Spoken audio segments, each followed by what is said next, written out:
Balik kumpiyansa sa bagong team ang youngest MVP. Solid ang naging debut game mga bro sa Memphis. Nagyabang na naman si Patrick Beverley, kinarma tuloy sa preseason.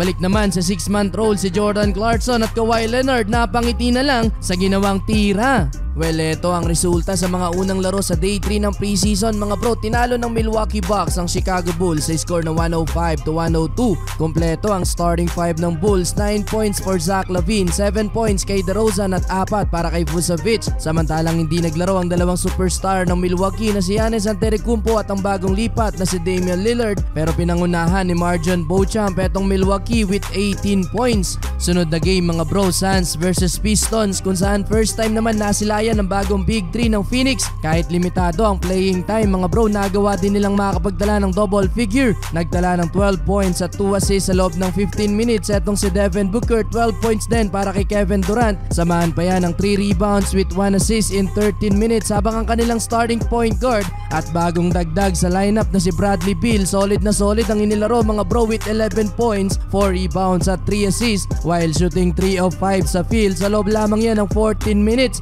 Panalo din ang Phoenix Suns sa game na yan, 130-126. Solid game para sa rookie ng Pistons na si Ausar Thompson mga bro, na may almost triple-double performance na may 12 points, 10 rebounds at 6 assists. Third game mga bro, Philly versus Celtics, no Embiid at Harden ang Sixers. Samantalang kompleto ang starting 5 ng Boston. Present mga bro ang bagong lipat na si Kristaps Porzingis na in-ankle breaker agad ang ankles ni Danuel House. Solid game para kay Porzingis mga bro na nagtala ng 17 points while shooting 5 of 7 sa field. Sa loob yan ng 25 minutes. Naglaro din sa game na to si Drew Holiday na nagtala din ng 2 tres at may ambag din ng 5 rebounds, 2 steals at 1 assist. Sa loob naman yan ng 22 minutes, Jaylen Brown with 19 points pero alat si Jason Tatum, 13 points in 3 of 13 shooting. Niyabangan pa sila ng players ng Philly. Una tong 2 small gesture ni Patrick Beverley mga bro kay Jaylen Brown at etong solid block naman ni Jaden Springer kay Tatum. Though nasa Boston pa din ang huling halakak ng makuha ang panalo, 114-106 kung saan nag-take over mode sa 4th quarter. Etong may bagong kontrata na si Peyton Pritchard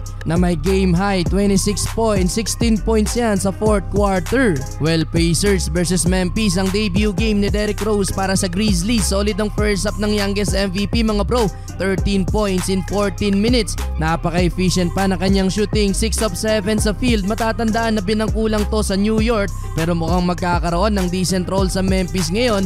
Etong si D Rose. Jazz versus Clippers, balik lineup na si Paul George mga bro kasama si Kawhi Leonard pero wala nga lang si Russell Westbrook. 8 points sa opening quarter para kay PG-13, 4 points naman para kay Kawhi.